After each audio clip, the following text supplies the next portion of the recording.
श्री स्वामी समर्थ. नमस्कार सर्वांना. स्वागत आहे तुमचे श्री स्वामी समर्थ कृपा या माझ्या यूट्यूब चॅनलवर. आजचा दिवस तुम्हाला खूप सुखाचा, आनंदाचा आणि मंगलमय जावो हीच मी स्वामींच्या चरणी प्रार्थना करते आणि आज या नवीन व्हिडिओला सुरुवात करते. 13 ऑगस्टपासून पवित्र श्रावण महिन्याला सुरुवात झालेली आहे आणि हा श्रावण महिना 11 सप्टेंबरला संपणार आहे. या दिवशी पिठोरी अमावस्या आहे. तर या पिठोरी अमावस्येच्या दिवशी श्रावण महिन्याची समाप्ती होणार आहे. हिंदू धर्मामध्ये श्रावण महिना अत्यंत पवित्र आणि धार्मिक दृष्ट्या खूप महत्त्वाचा मानला जातो. हा संपूर्ण महिना भगवान शिवशंकरांना समर्पित आहे. म्हणून हा महिना भगवान शिवशंकरांची पूजा, उपासना करण्यासाठी खूप विशेष मानला जातो. आणि या महिन्यामध्ये आपण ज्या काही सेवा, मंत्र, जप किंवा जे काही आपण उपाय करतो तर त्यांचं आपल्याला विशेष फळ प्राप्त होत असतं. महादेवांच्या पूजेत श्रावणी सोमवारचं व्रत करणं खूप शुभ मानलं जातं. हे व्रत केल्यामुळे महादेव आणि माता पार्वती प्रसन्न होतात आणि भक्तांच्या इच्छा पूर्ण करतात. त्यामुळे या श्रावण महिन्यामध्ये श्रावणी सोमवारच्या व्रतासोबत आणि भगवान शिवशंकरांच्या पूजेसोबतच काही प्रभावी उपायसुद्धा केले जातात. आज या व्हिडिओमध्ये मी तुम्हाला एक अतिशय प्रभावी असा उपाय सांगणार आहे. तर श्रावण महिना संपण्या अगोदर फक्त एकदा कोणत्याही परिस्थितीत तुम्हाला या झाडाखाली दिवा लावायचा आहे. या झाडाला अगदी मनोभावे स्पर्श करून झाडाच्या मुळाशी तुम्हाला सप्तधान्य अर्पण करायचं आहे.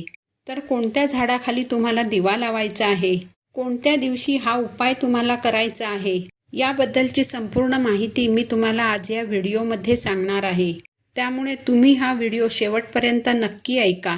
चॅनलवर नवीन असाल तर सबस्क्राईब करा आणि असेच माहितीपूर्ण व्हिडिओ पाहण्यासाठी बेल आयकॉनला प्रेस करा.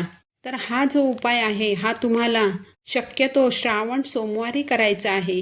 यंदा श्रावण महिन्यामध्ये एकूण 4 सोमवार आलेले आहेत आणि त्यातील एक सोमवार हा 13 ऑगस्टला झालेला आहे. एकूण 3 सोमवार अजून बाकी आहेत. तर तुम्ही या 3ही सोमवारी हा उपाय करू शकता. आणि जर तुम्हाला श्रावणी सोमवारच्या दिवशी हा उपाय करणं शक्य झालं नाही तर तुम्ही श्रावण महिन्यातल्या इतर कोणत्याही दिवशी हा उपाय करू शकता. बघा, लक्ष्मी ही खूप चंचल असते. ती कधीच एकाच घरात स्थिर राहत नाही. म्हणूनच आपल्या घरात जी काही लक्ष्मी पैशाच्या स्वरूपात येत असते तर ती आपल्या घरात टिकून राहणं, स्थिर राहणं खूप महत्त्वाचं असतं. आणि म्हणून लक्ष्मीला आपल्या घरात टिकवून ठेवण्यासाठी, आपल्या सर्व आर्थिक अडचणी, आर्थिक समस्या दूर करण्यासाठी हा उपाय खूप प्रभावी मानला जातो. याचबरोबर तुमच्या कुंडलीतील ग्रह जर कमकुवत असतील तर तुम्ही करत असलेल्या कामांमध्ये तुम्हाला यश मिळत नाही. तुमच्या प्रयत्नांना, कष्टाला आणि मेहनतीला कधीच यश मिळत नाही. म्हणून जेव्हा अशा विशेष तिथी असतात तेव्हा जर आपण काही असे प्रभावी उपाय केले तर आपल्या कुंडलीतील ग्रह बळकट होतात आणि तुम्ही करत असलेल्या प्रत्येक कार्यामध्ये तुम्हाला यश येऊ लागतं.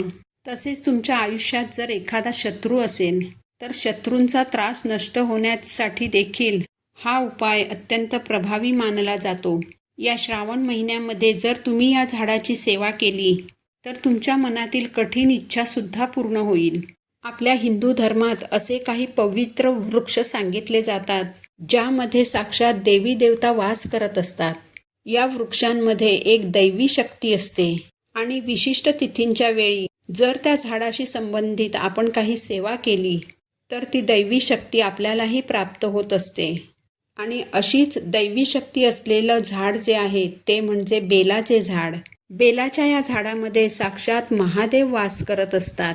आणि श्रावण महिन्यामध्ये जर आपण या झाडाशी संबंधित कोणतीही सेवा केली तर महादेवांच्या कृपेने आपल्या सर्व इच्छा पूर्ण होतात. बेलाच्या पानांना महादेवाच्या पूजेत अत्यंत महत्त्वाचं स्थान आहे. बेलाचं झाड अत्यंत पवित्र आणि धार्मिकदृष्ट्या खूप महत्त्वाचं मानलं जातं. बेलाचं एक पान हे ब्रह्मा, विष्णू आणि महेश या त्रिमूर्तींचं प्रतीक मानलं जातं. आणि म्हणूनच बेलपत्र अर्पण केल्याशिवाय महादेवांची पूजा पूर्ण होत नाही.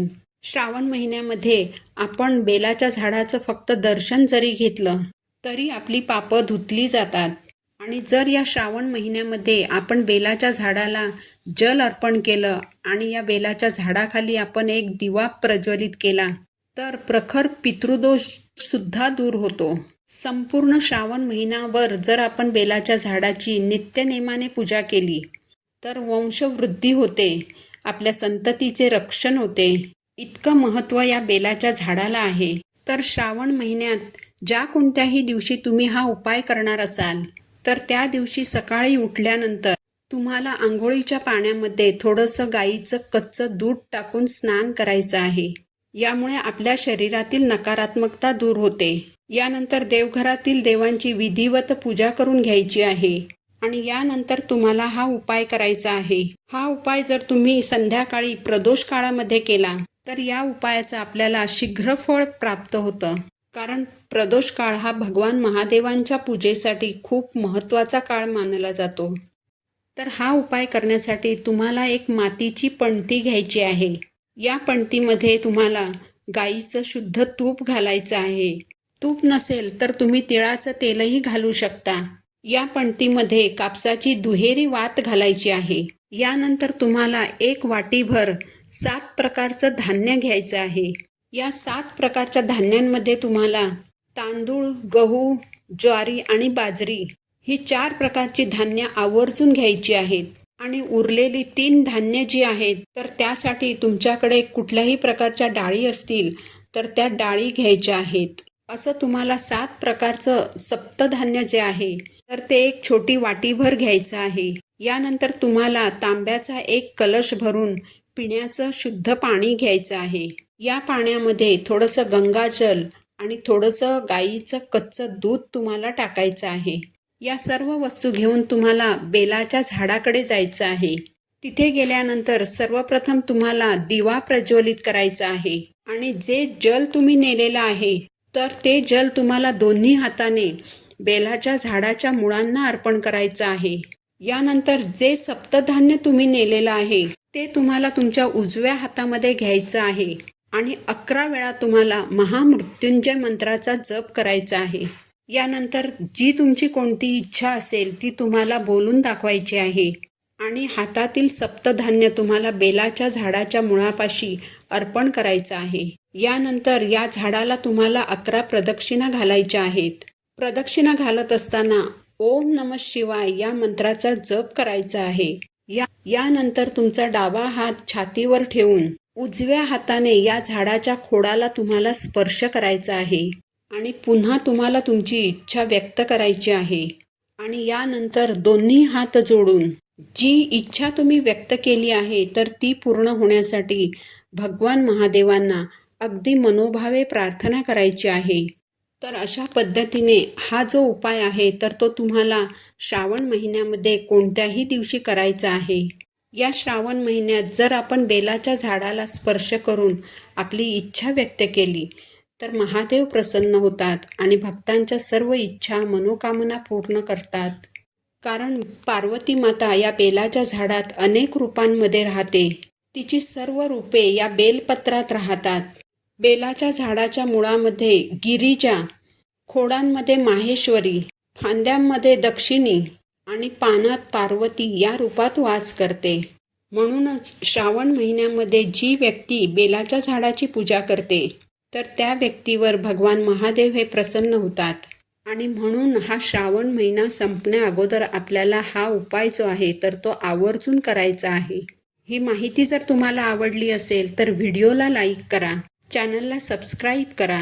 पुन्हा भेटू अशाच एका माहितीपूर्ण व्हिडिओसोबत. तोपर्यंत सर्वांना श्री स्वामी समर्थ.